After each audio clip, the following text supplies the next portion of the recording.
Okay, can you see my screen? Yes, sure. Okay, so I will talk about my joint work with Daniil Kalinov and Eric Reins, and it can be found in this paper here. So the talk is about various approaches to deformed, doubly deformed current algebras for GL1 and GLN. In particular, one of the approaches is by generators and relations in the SL2 equivariant way, and another approach is using Deligne categories. So let me start with the first one.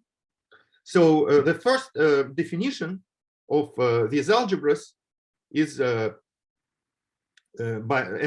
certain interpolations of spherical rational Cherednik algebras. So let me recall the definition of rational Cherednik algebras for symmetric groups.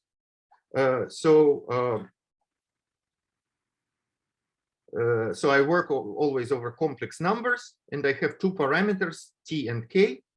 And the Cherednik algebra HTK of n is generated by the symmetric group Sn, and generators x1 through xn and y1 through yn, such that first of all Sn permutes these generators in the usual way.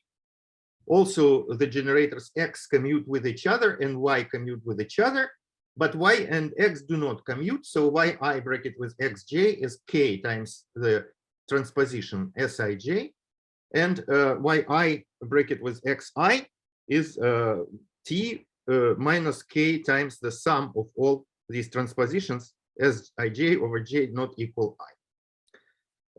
So this definition was given in my paper with Ginsburg more than 20 years ago, and it is just obtained by degeneration of Cherednik's earlier definition of double affine Hecke algebra.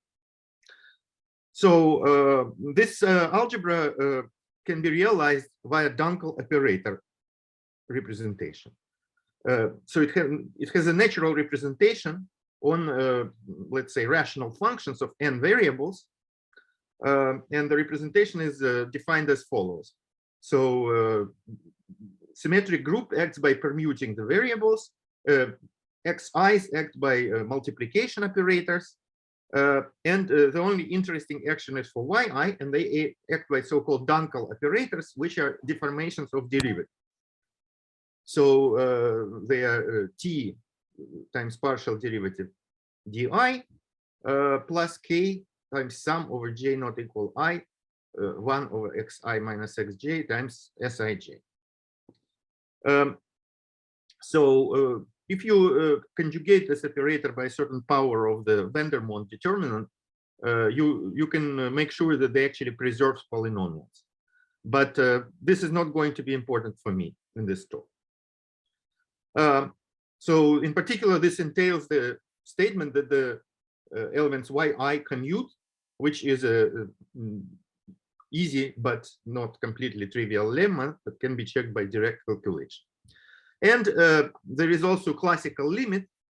So you can think, so first of all, there is a symmetry which rescales t and k simultaneously. And also there is a classical limit which is obtained if you view t as a Planck constant and send it to 0. In this limit, this t di is degenerates. It doesn't go to 0, but it should be replaced, as in quantum mechanics, by classical momentum pi, and then you get a subalgebra in the algebra of rational functions in pi and xi smash product with symmetric group, which will be the classical rational Cherednik algebra, and which is finite module over its center. So I'm going to be interested more in the quantum case. So quantum case, because of this scaling symmetry, can be reduced to a situation when t equals to 1. And in this case, I'm going to be interested in Sn invariant elements, in particular the sum of yi squared.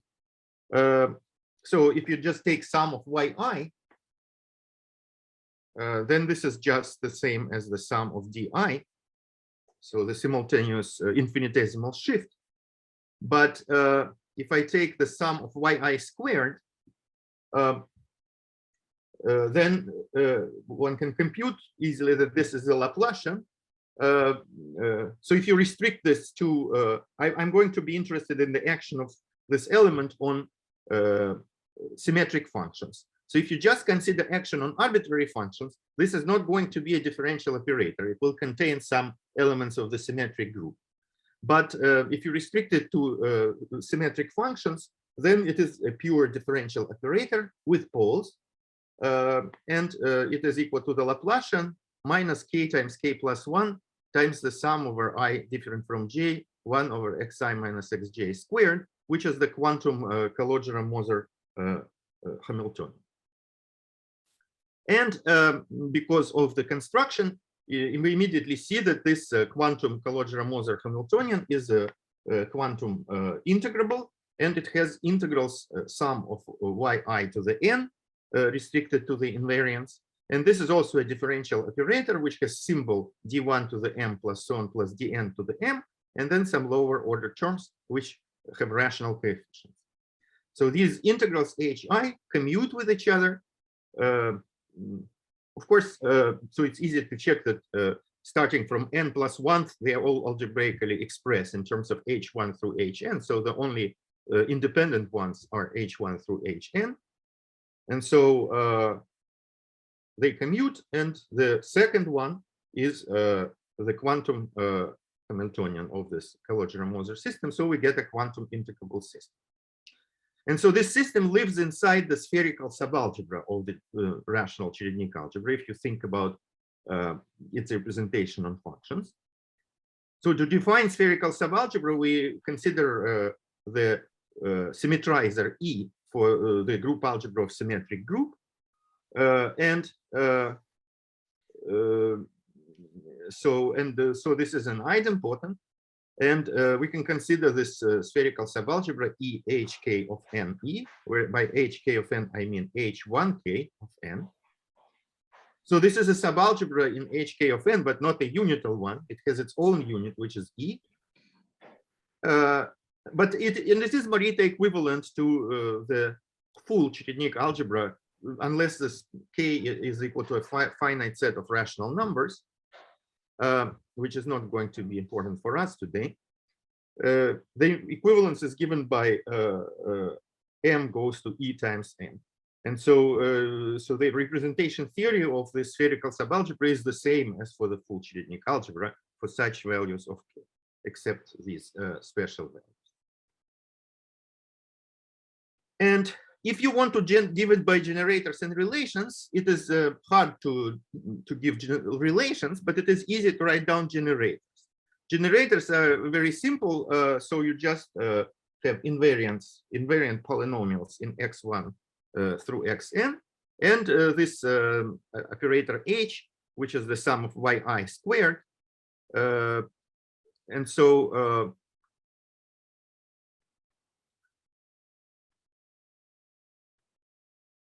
so in fact, in particular, this contains all the HMs. And so what I want to do today is I want to take a limit.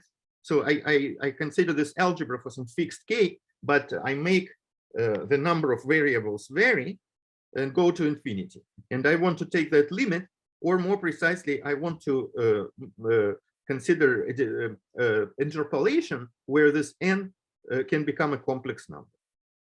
So before I explain this, are there any questions?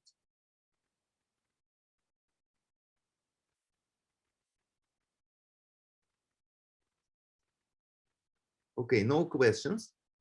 So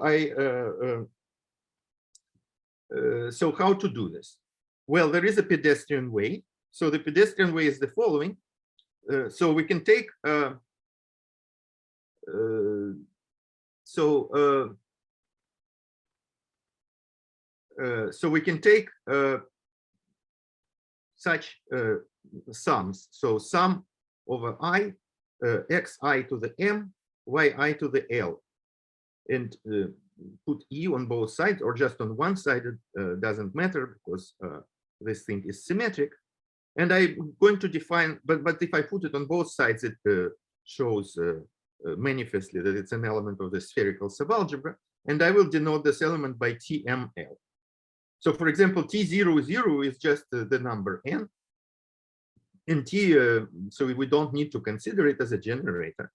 But then T10 is the sum of xi. And then T01 is the sum of yi, which is the same as the sum of di. T02 is exactly our element h, and so on. And so these are, well, I mentioned already that the h i's, which are T0 i's, are algebraically dependent for every fixed n, or capital N, maybe I should say, because I am considering capital N variables.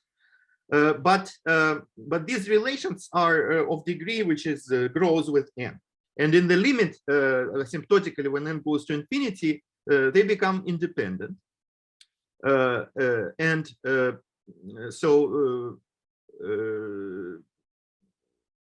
therefore so the basis of this limiting algebra will be formed by monomials like this, Zn,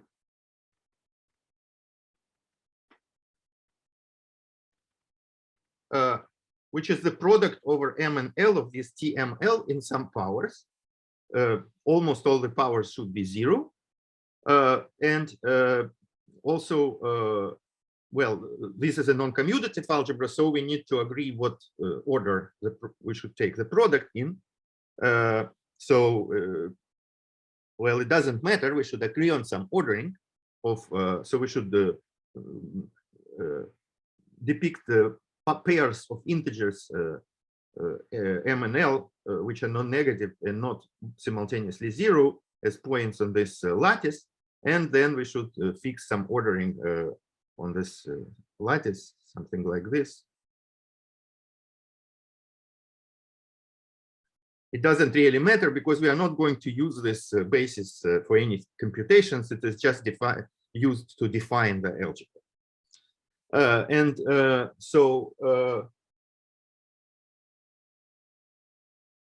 And then if you multiply these things, well,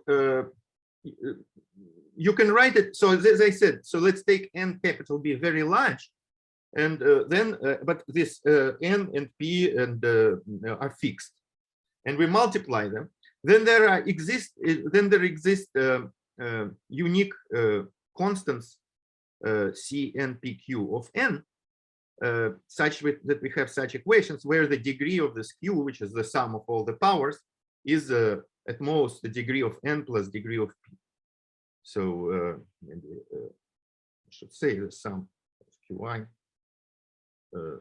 g or ml, sum of q and l is less or equal sum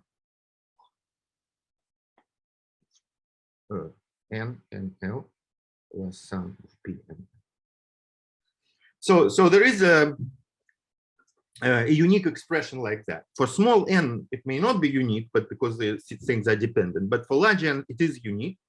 And it is easy to show that it is in fact a polynomial in n. There are various ways to show it, but you can show it kind of by a kind of direct calculation. So they depend polynomially in n, and there is a unique polynomial which will have such values for large enough integers n. And so what we can do now is we can just consider the algebra whose basis is the Zn, and structure constants are these things where instead of n, we can plug into this polynomial an arbitrary number nu, arbitrary complex number or variable nu. And this is what is called deformed double current algebra for GL1. So I'm going to denote it by y, k, comma nu. So it's a family, flat family of algebras depending on two variables. And so So maybe I should mention that if you take rational Cherednik algebra, H T K, then if you take H 0, for example, this is a semi-direct product of Sn with polynomials in x1, xn, and p1, pn. So the spherical subalgebra for it is invariant polynomials.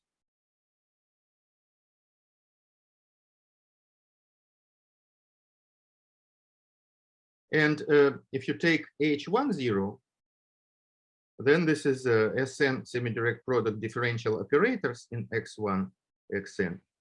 And so therefore H10 spherical subalgebra is a invariant differential operator. And from this, it is easy to see that if you interpolate, what you get is the following. So if you consider y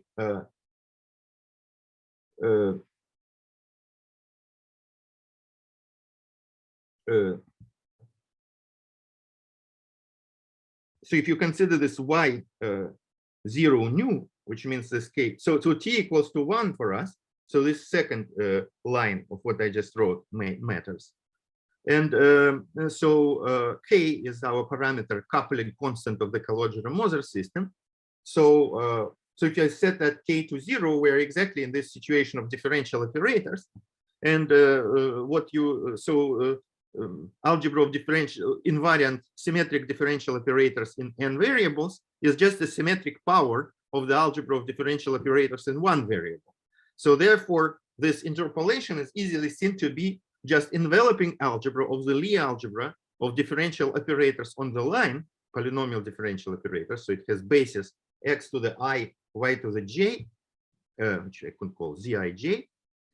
And modulo the relation that the unit of, so this differential operators is not only a Lie algebra, but it's actually an associative algebra. In particular, it has a unit, which is not the same as the unit of the enveloping algebra. This unit is just a central element of this thing as a Lie algebra. And so we take the universal enveloping algebra of differential operators in one variable, differential operators in one variable as a Lie algebra, and we mod out by the relation that the unit is equal to the scalar nu. So it's in particular, it's associated graded is what we would get if we set this parameter t to 0, and this is given by this. So this is polynomials in infinitely many variables, Zij, where this I and j are non-negative integers, which are not both 0.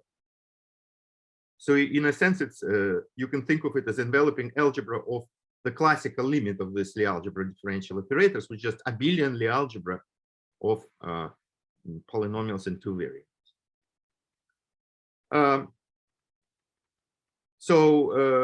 And there is a version of this story with matrix values. So if you want to have a matrix valued version, you can, instead of considering rational spherical subalgebra in the rational Cherednik algebra, what you should do is you should tensor it with endomorphisms of some vector space C to the n to the power tensor n capital, which is the number of variables. And then you want to hit it. So then you this averaging idempotent E. So you can take the coproduct of it, and it will land in group algebra of Sn, tensor group algebra of Sn. The first copy embeds into here, the second copy embeds into here, and then we hit this algebra on both sides by E. So this is the we average by the diagonal action of this E on the left and on the right, and then we obtain.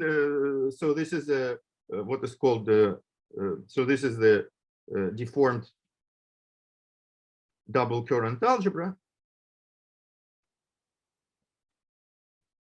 of GLN. So this is a deformation of before we had deformation of enveloping algebra of differential operators in one variable. but now we have enveloping algebra of GLN, of n by n matrices over differential operators in one variable, modulo the same relation, that the unit of this associative algebra equals to nu.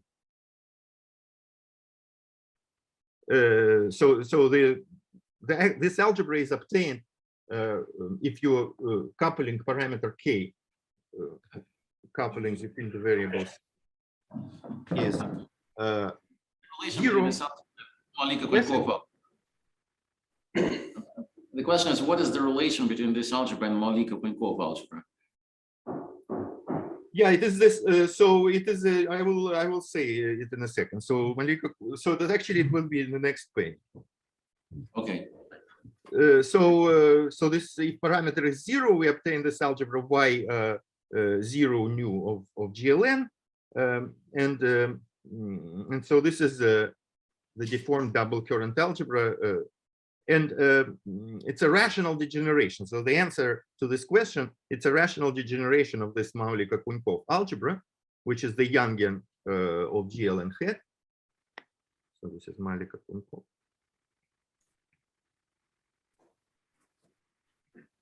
Although I think it was known in this case, I mean, it's a special case, and in this thing, I think it was known before.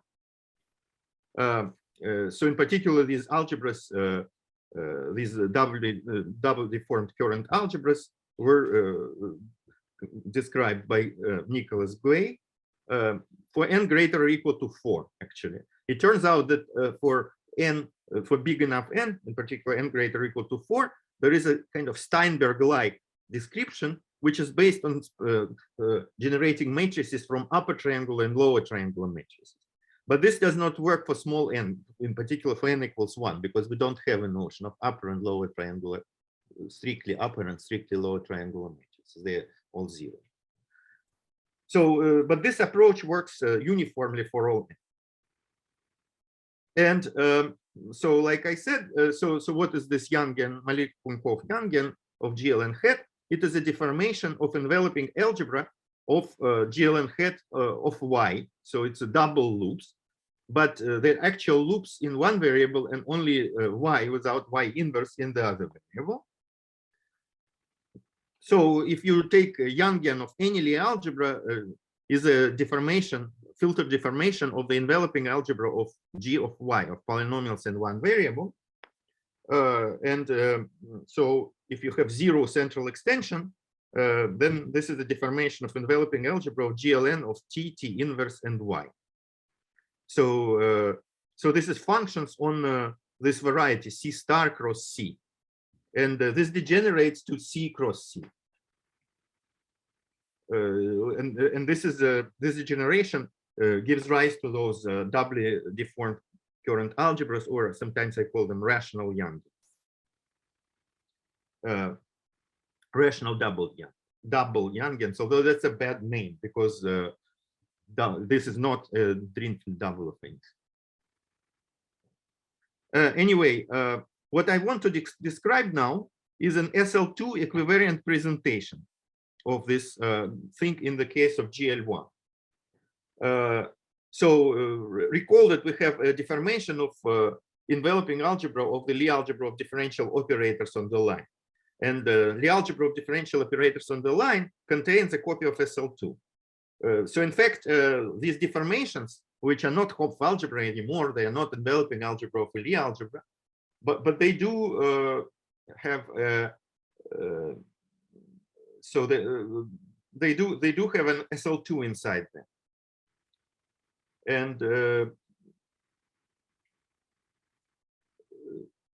And then I want to write down the generators and relations in an SL2 equivariant way.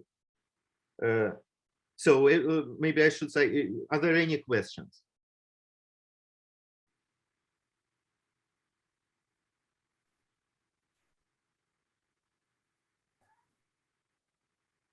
Questions? Okay, so maybe I should continue. So so here is the presentation. So what we should start with, recall that the associated gradient for this algebra is enveloping algebra of polynomials in X and P. And in fact, so we can keep so associated graded is commutative, but it has a Poisson structure.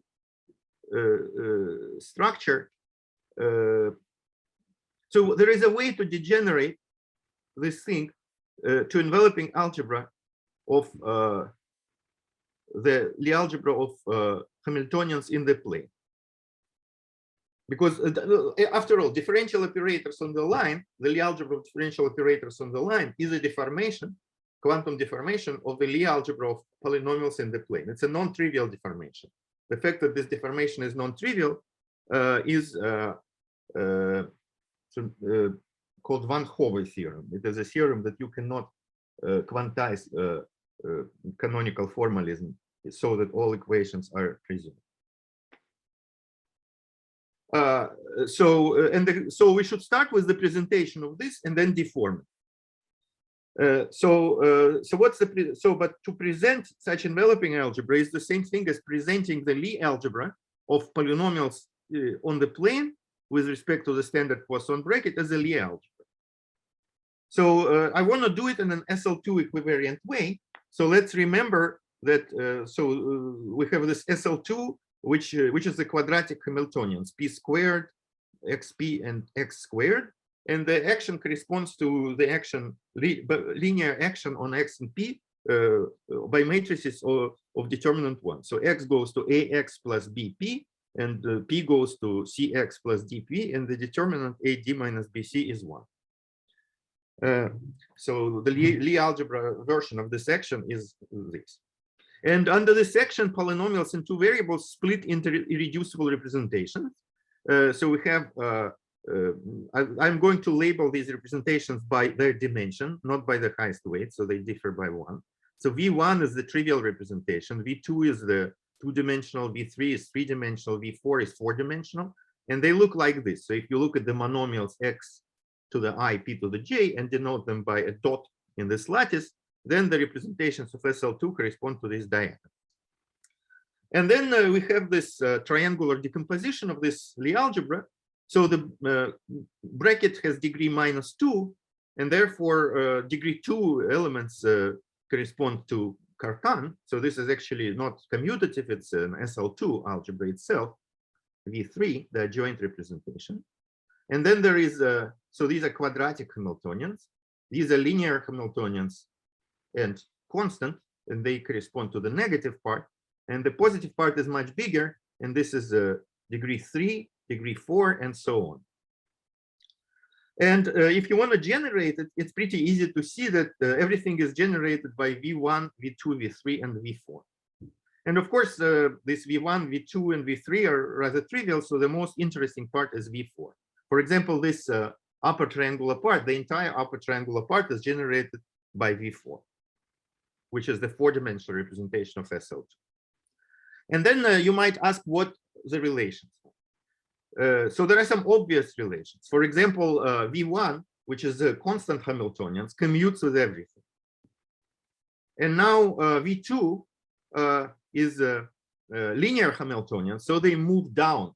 And we know in which way they do. So it's they just there is a map V2 cross Vi to Vi minus 1, and we've got this relation.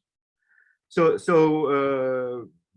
these relations are kind of trivial, and also there is an action of SL2. So commutator with V3 coincides with action of SL2. So V3. Representation of SL2.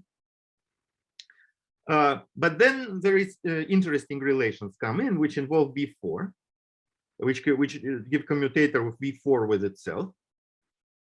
And so the question is, so what are these relations? So this was studied by Hagen and Fuchs, I think, in 1980s. But then a paper with all details was written by Hilgenberg and Post in 1991, and then it looks like this. So you can write it in a way that's equivariant under SL2. So first of all, we want to see what happens when you commute two elements of V4. So that means we have to look at the wedge 2 of V4, and wedge 2 of V4 for SL2 splits as V1 plus V5. And this V1 should be 0. So when you take Poisson bracket of two cubic Hamiltonians, you never actually get, you only get, so you can get representation. Theoretically, you could get something of degree 4 and also something of degree 0, but you don't get things of degree 0 because it's homogeneous of degree -2. So this phi 1, which is the map from wedge 2 V4 to V1, is 0. So that's the first relation. Now, if you commute V4 with V5, so V5 are not generators, but they okay. So we have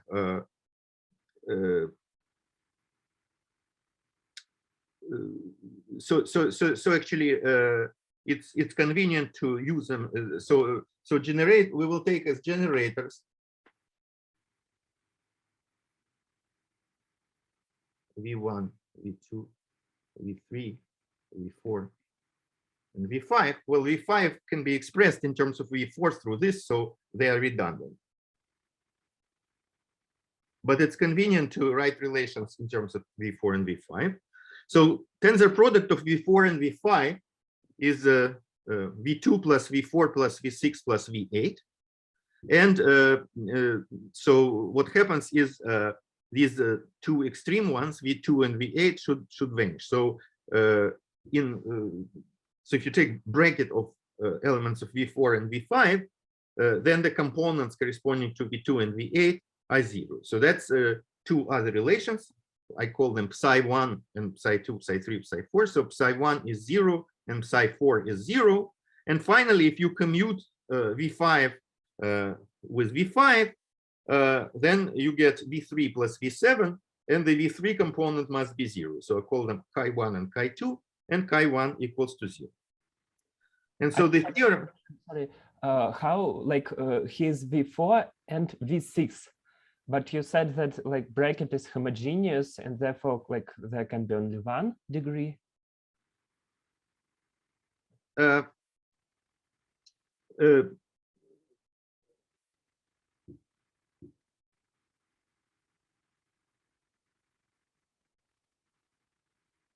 So just a second, let me see.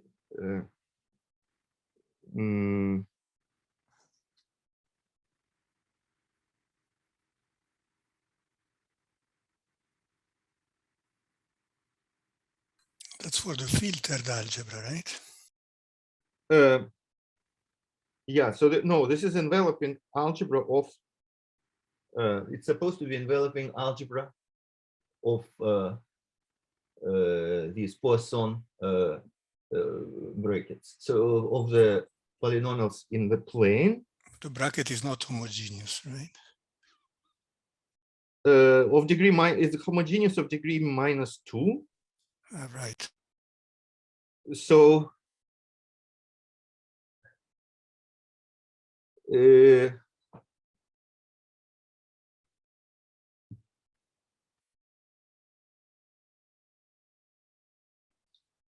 no. Okay, so yeah, but these things are not.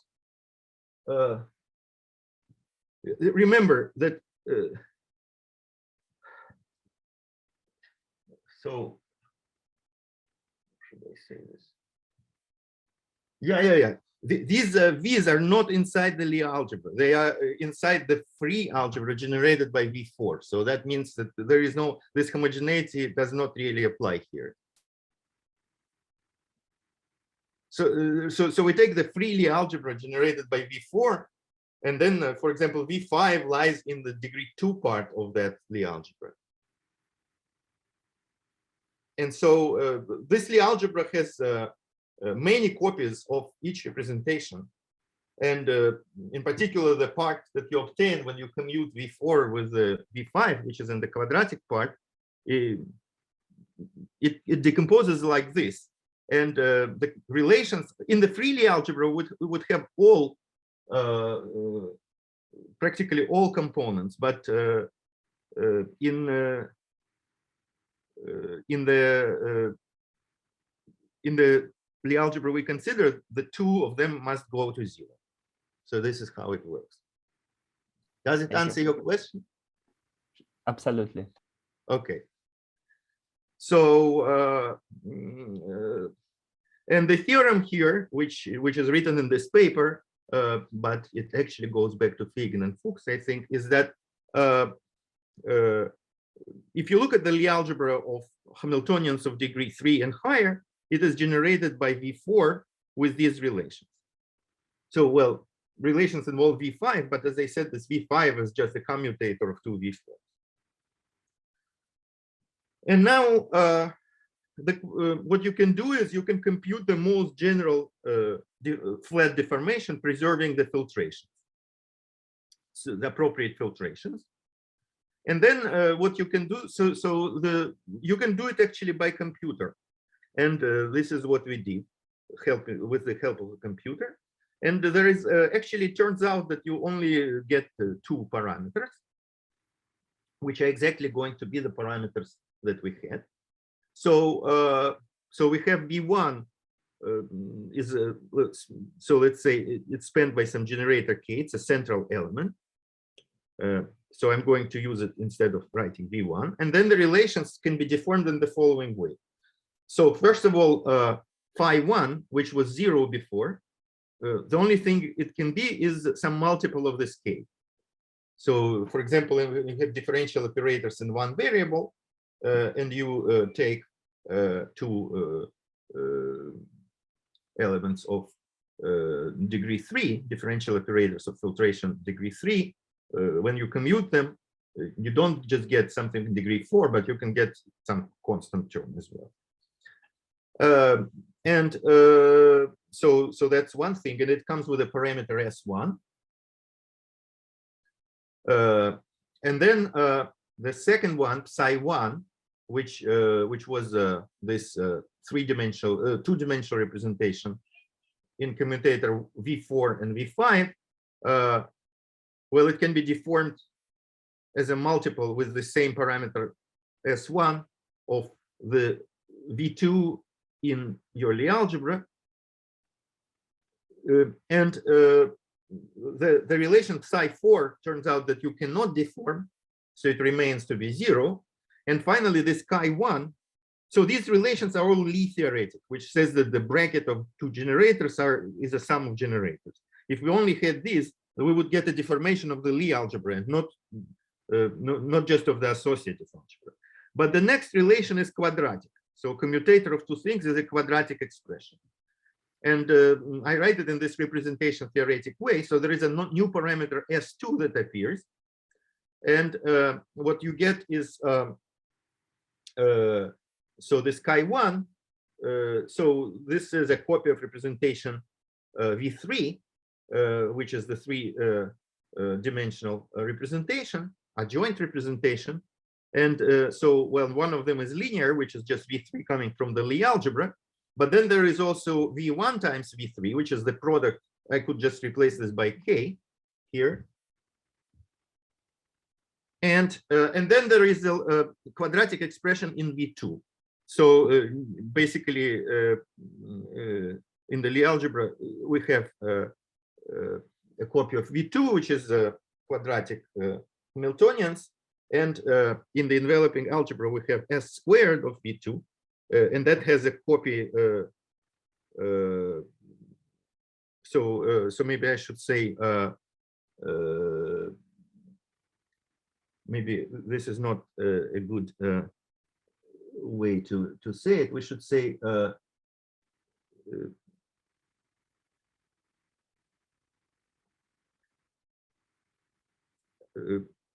yeah, that's right. S squared of V2 equals to V3. So yeah.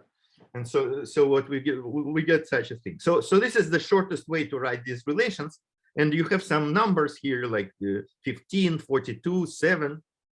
So I think by rescaling parameters, you can get rid of some of these numbers, but I think you cannot get rid of 7. because in characteristic 7, this construction has a singularity. And also, I should say, so we see that there are two parameters here. And the theorem is that, so this is one of the main theorems, is that the most general filter deformation looks like this. So this means that there are a few more possibilities to put parameters in, but those will fail the Poincaré-Berghoff-Witt theorem. So we see two parameters here, S1 and S2. And also we see parameter K, which is actually not a parameter, but a generator. But since it's a central element, we could call it a third parameter. And then there is also a scaling symmetry. So if you rescale K by lambda, S1 by lambda to the -2, and S2 by lambda to the -3, actually everything remains the same. And so really the parameters, the essential parameters are S1 star and S2 star, which is S1 times K squared and S2 times K cubed. And the theorem is that this is this doubly deformed current algebra YK nu with the following relationship between parameters. So there is S1 star equals to K squared plus K plus 1 times nu squared minus K times K plus 1 times nu cubed. And S2 square star is K times K plus 1 times nu cubed. So you can think about this in the following way. It's convenient to define this ratio S1 star plus S2 star over S1 star squared, which is I call U, and then zeta, which is K inverse plus K plus 1. And then this zeta satisfies this cubic equation, zeta cubed minus U zeta plus U equals to 0. So I can view this as a cubic extension of the field of rational functions C of U. And this extension has, well, it's not Galois. And if you take the splitting field of this polynomial, it's going to have the log group S3. And so this is a subfield there, which is of degree 3. And the splitting field is C of K. So there is an additional quadratic extension we take, which is this. And the splitting field is C of K, which is a degree 6 extension of C of U. And so there is a Galois action on this field C of K. And remember, nu is expressed in terms of all these things. So in terms of coordinates K and nu, the action of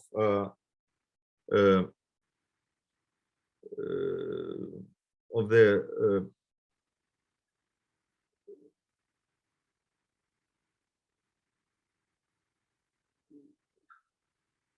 yeah, so I guess here we're fixing nu perhaps. And so the action is the following: S1, 2 of K nu is minus K minus 1 nu.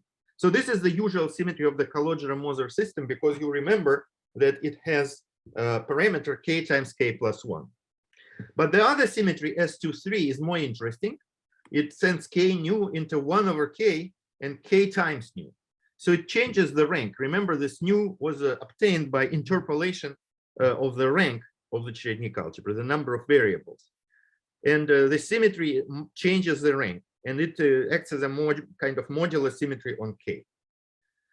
And so, and this is this action of S3 is the generation of triality for the toroidal algebra. So this it is well known that these deformed double current algebras, well, they are limits of this P.Etingof Malik Yangians, which is Yangian of affine the algebra, but those Yangians are in turn the degenerations of toroidal quantum groups. And these toroidal quantum groups have parameters Q1, Q2, and Q3, which are permuted by the group S3. And it turns out that this Galois symmetry is exactly a limit of this S3 symmetry. And also I want to say that if you have nu equal n, which is an integer, positive integer, then this algebra YK nu has a big ideal And the quotient by this ideal is spherical Cherednik algebra with parameter n capital. So in other words, this just comes from the interpolation construction. So there is a surjective homomorphism from this yk nu into this algebra. So I will now explain how these algebras can be constructed in a more kind of theoretical way without any computations from Deligne categories, and how this can be used to construct their representations. But before this, any questions about this?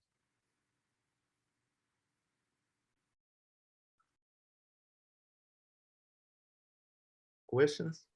Sorry, explained only how this trilogy acts on central elements, but how it acts on generators. Actually, I think it doesn't. It sends generators to themselves, I think. So it turns out that you see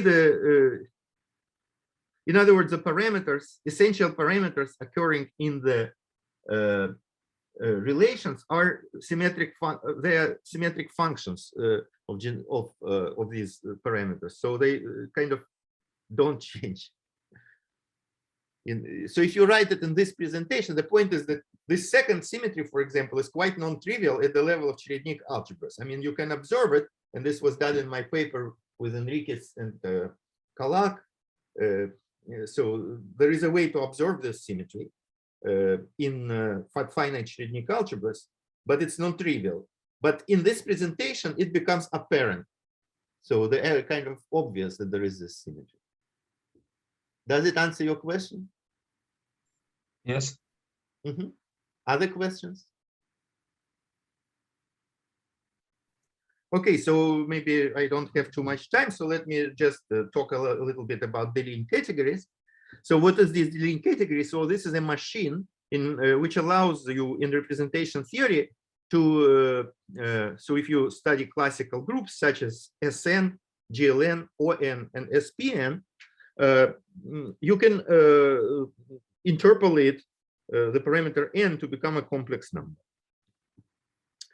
And so let me, so maybe I should skip this story about symmetric tensor categories and theorem of Deligne because it's not so important. But so let me explain the first example, which is representations of GL nu, which is a interpolation of representations of GLN. And it is in the paper of Deligne and Milne in the paper Tanakian category. So in order to make this deformation, we need, interpolation, we need to present the category of representations of GLNC in a way that doesn't mention matrices, because we don't have matrices of size being a complex number. So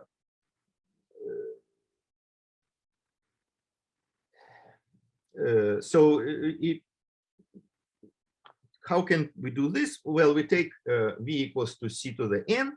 We have the dual representation, and then we know that any reducible representation occurs as a direct summand in v to the k times v star to the m. So we can start with representations km, which is v to the k times v star to the m, and we can take the category whose objects are these km. So this is a monoidal symmetric category. And then we can recover this category of representations of GLNC as a so-called Karoubian closure of this category, which means that we should complete, so since we only have such representations, we should complete it with respect to direct sums and also with respect to taking images of projections, which are morphisms satisfying this equation, p squared equal p.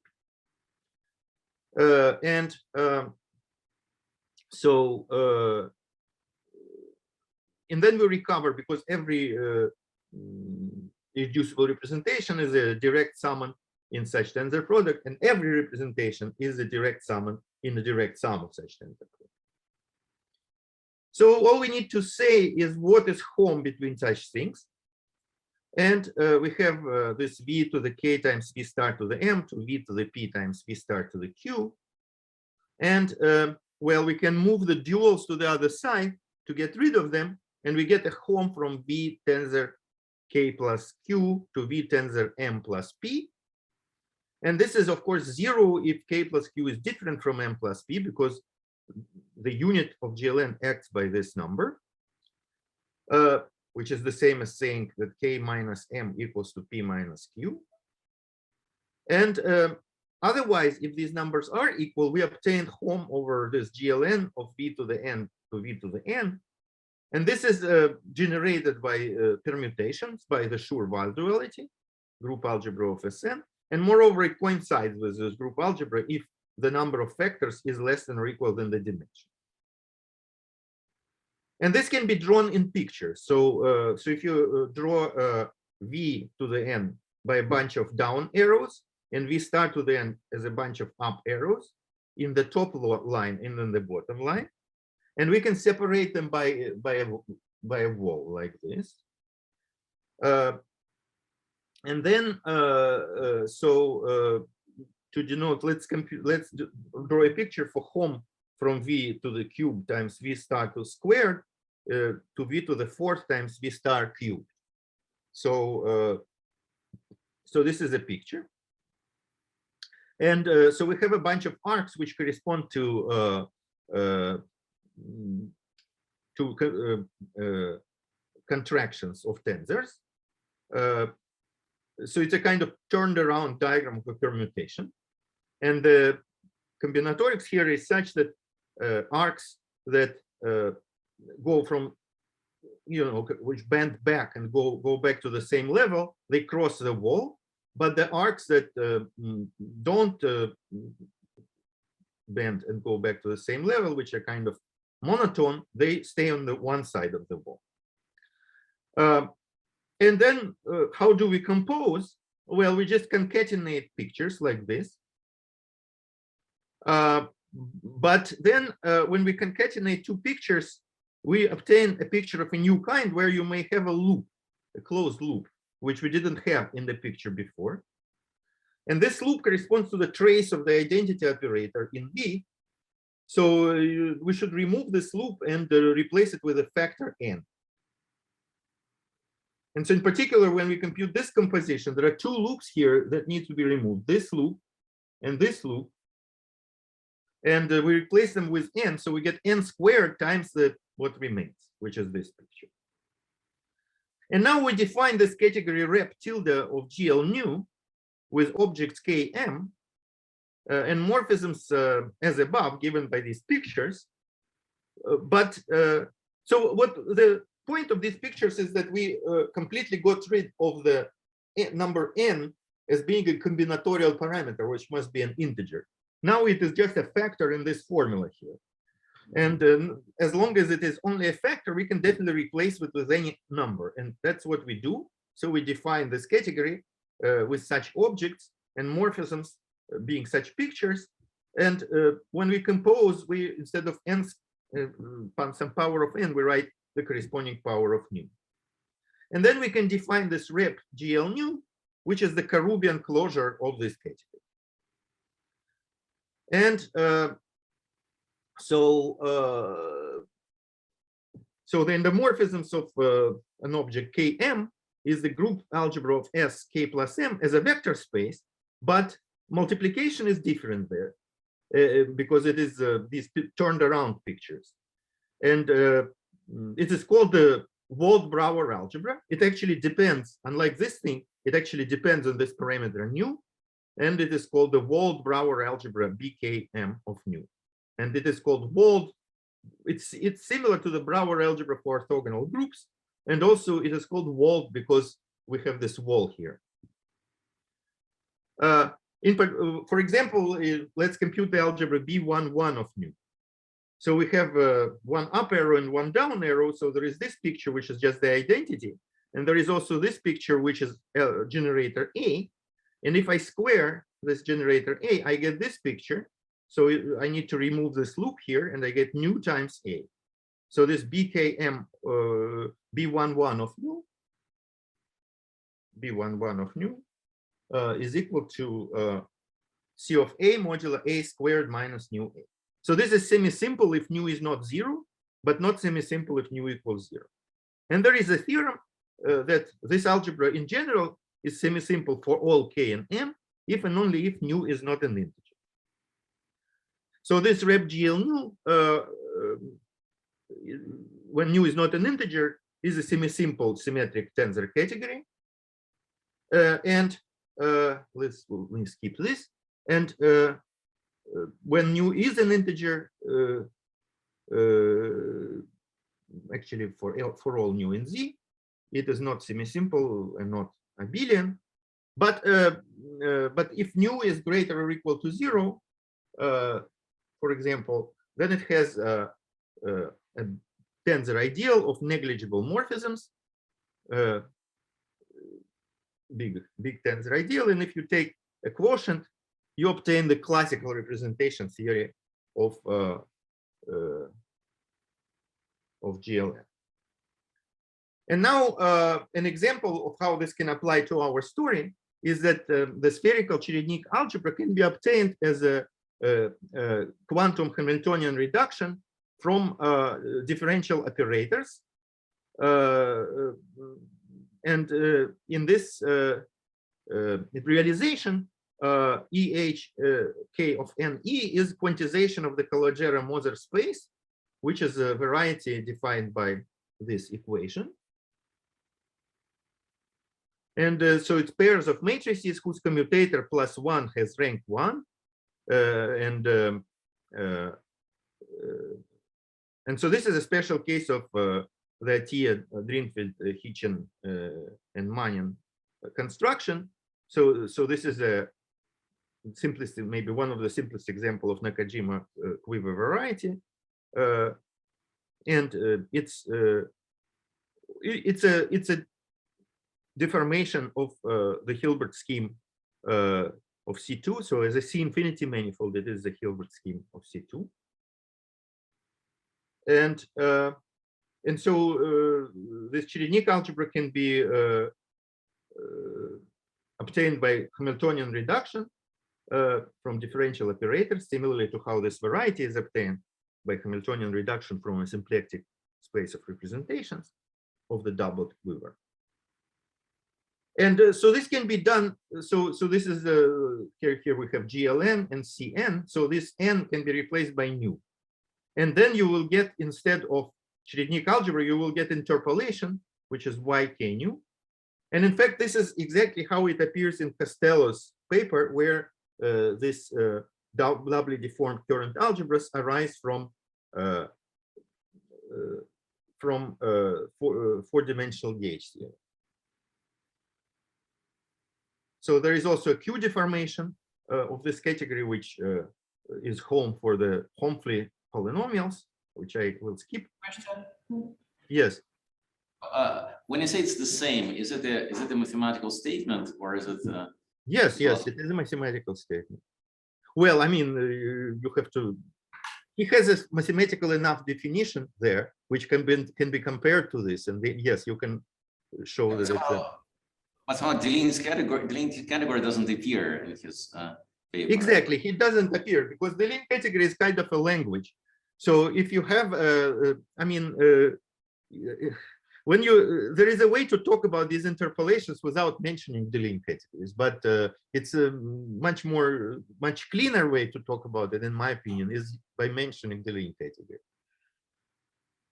So yes, but it's exactly the way it appears there. It appears from that construct.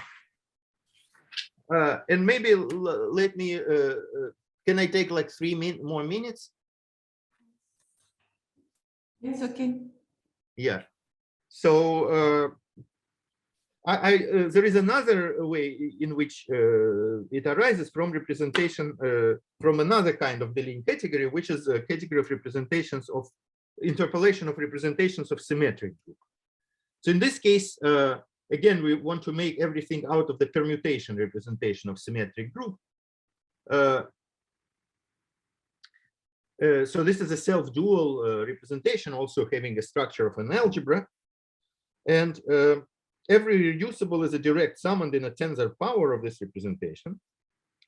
And then if you take a home between two tensor powers for large symmetric groups and with fixed k and p, then it's well, it's the same as this p to the k plus p invariance under Sn, which is the same as you take a product of R copies of this set of numbers from 1 to n and take invariance under Sn. And so this space has a basis corresponding to orbits of Sn action. And what do orbits correspond to? They are, so we have this xi in 1n, and the vector of them with R coordinates. And orbits correspond to what is called equality patterns. So we should say which x's are equal to each other and which are not. What x's are doesn't matter because we are allowed to permute elements of this set from 1 to n. It only matters which of them are equal to each other and which are not. And so, so orbits are labeled by these equality patterns. For example, there is this equality pattern when x1 equal to x3, x2 equal to x5, and x4 is different from everyone. And also x1 is different from x2. And so, so this corresponds to set partitions of the set 1, 2, so on R into less than or equal to n subsets. And so when this n is large, then we get all set partitions. So actually it stops depending on n as before.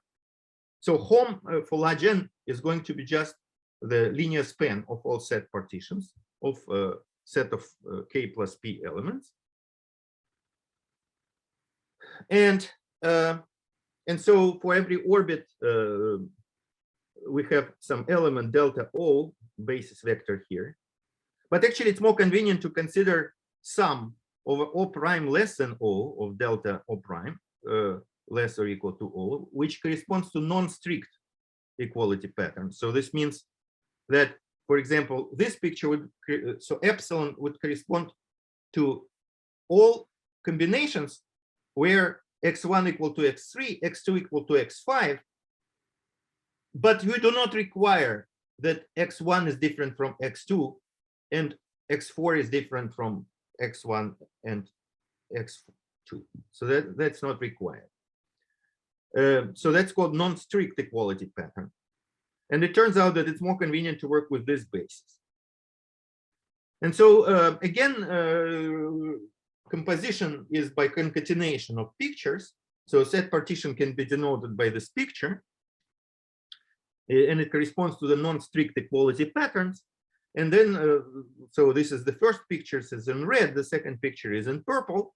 And then when we combine pictures, we are supposed to delete the row, which is the middle row.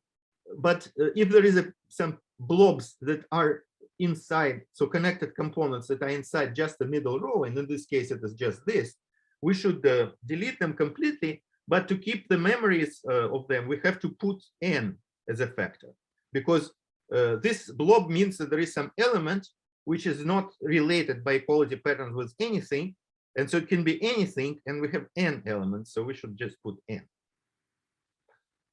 And then we define the category rep tilde of S nu is exactly the same way as before, because this became a number factor, so we can replace it with complex number. So we can take this Karoubi completion of this category. The endomorphism algebra is now called partition algebra. And these algebras are semi-simple if and only if nu is a non-negative, is anything but a non-negative integers. So this gives you a semi-simple tensor category. And for positive integers, it is not semi-simple, but has a tensor ideal such that quotient is the classical representation category. And so, so what I want to finally say is that, again, because Cherednik algebras was constructed inside representation category of Sn, we can interpolate, and we can define representation category of HK of nu, which would be object in this category together with two actions of P, X action and Y action, which satisfy some commutation relations. And then this spherical algebra, classically it's endomorphisms over Cherednik algebra of HE. And so for nu, this Yangian YK nu, or deformed double current algebra, is endomorphisms over this algebra of this module, which you can define. And so this is a Deligne category, another Deligne category construction of this thing. And in particular, this construction gives you a way to construct modules over this algebra. Namely, if you have a module from category O from over Cherednik algebra in Deligne category, you can hit it with E and obtain a module over Y. So this is a good way to construct modules, and that's actually a nice method of studying them. So some study of these modules was done in a paper by Entov Eisenbach, but this is still a developing subject. Okay, thank you very much. Thank you.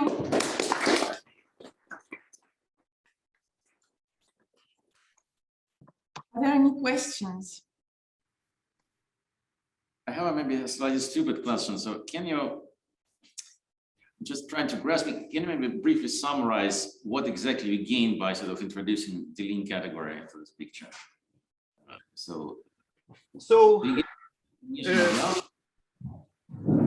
I mean, like I said, the Deligne category is kind of language.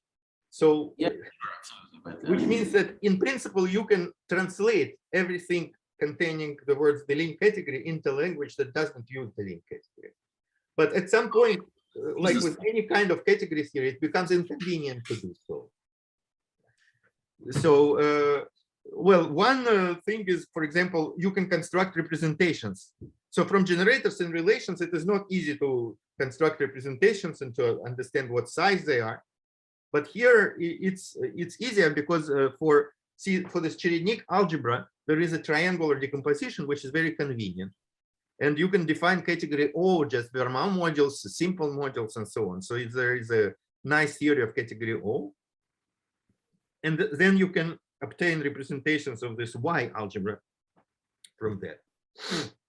So that's one thing. So actually Castello conjectured that his Yangian, which is obtained from this reduction construction, is the same as Guay's. So the doubly deformed current algebra in Castello's paper is the same as Guay's. And so Kalinov wrote a paper later where he explains how one can prove this. I don't think he wrote up a complete proof, but the proof is going through this thing. So he proved that Guay's algebra is isomorphic to one coming from this Deligne category for S nu, and then one can relate the category for S nu and the one from Kalodjra-Moser by Hamiltonian reduction construction. But you need a vector version of that construction, which is explained in my paper with Krylov, Lossev, and Simental, which is a matrix version of our construction with Ginsburg of deformed Harish-Chandra homomorphism. Okay, so I don't know, Sasha, if it answers your question. I missed probably what's the point. So do you understand correctly that in this way you particularly get the definition of this algebra without writing any generators and relations at all? Oh yes, yes, you definitely get such definition. But in fact, again, you can, especially if you use things like ultra filters, you can define these algebras without writing anything and without mentioning the Deligne category. So it's just a language, but I find the language compelling and convenient.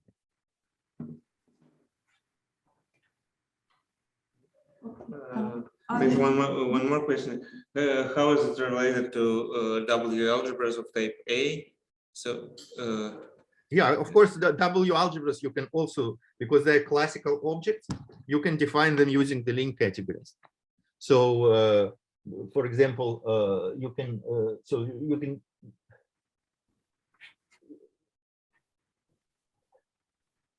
I mean, there is you can define, because the Deligne categories are symmetric tensor categories, you can do any kind of algebra in them. For example, you can consider vertex algebras in symmetric categories. So you can consider vertex algebras in rep S nu, for example. And so you can take things like, you know, Heisenberg algebra, for example, on the vector, on the permutation representation, and take orbifolds and so on. So you can do the construction of W1 plus infinity algebra can be constructed in the Deligne category, and then the number of variables will be the parameter of this algebra. So Wn algebra, which is will be a quotient of this universal algebra. yeah, so is it possible to relate this algebra to W algebra directly on the level of algebras in the Deligne category?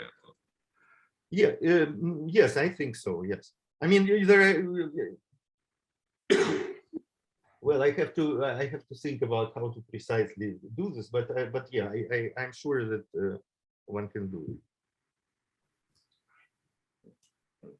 Thank you. Other questions? Maybe I'll just ask a very quick question. What is known about the representation of GL nu in terms of indecomposables? And, so if you want a GL nu itself,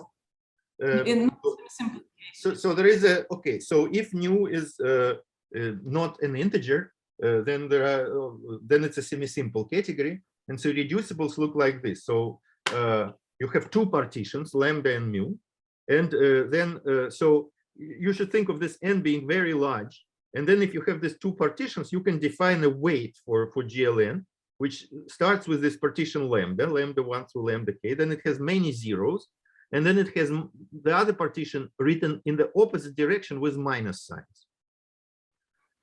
And so, so it's an interpolation of this representation, basically. And this is a lot like Lie superalgebra. So for Lie superalgebra, GLMN, you also have representations labeled by pairs of partitions. And this is for a good reason, because actually the category rep GL nu, when nu is a positive integer, has actually not just one tensor ideal, which is the negligible morphisms. This is only the biggest one, and then you quotient by it and you get a functor, tensor functor to rep GLN. But there is a slightly smaller ideal, and you get a tensor functor in rep GLN plus 1, 1 superalgebra.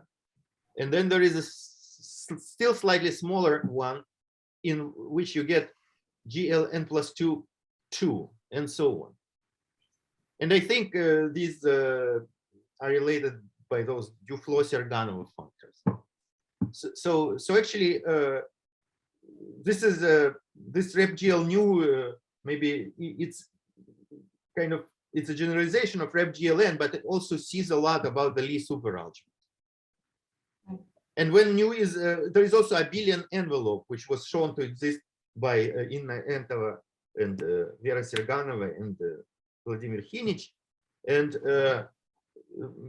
in that category, you can classify also indecomposables are, they're classified. So there are some kind of standard modules that are classified by those pairs of partitions, but they're not reducible, and then there are some multiplicities. So it's an interesting story, which is strongly related to a story about superalgebras. All right, yeah, thank you. I think, yeah, there's a lot of things unknown. Thank you, and let's thank Pavel again.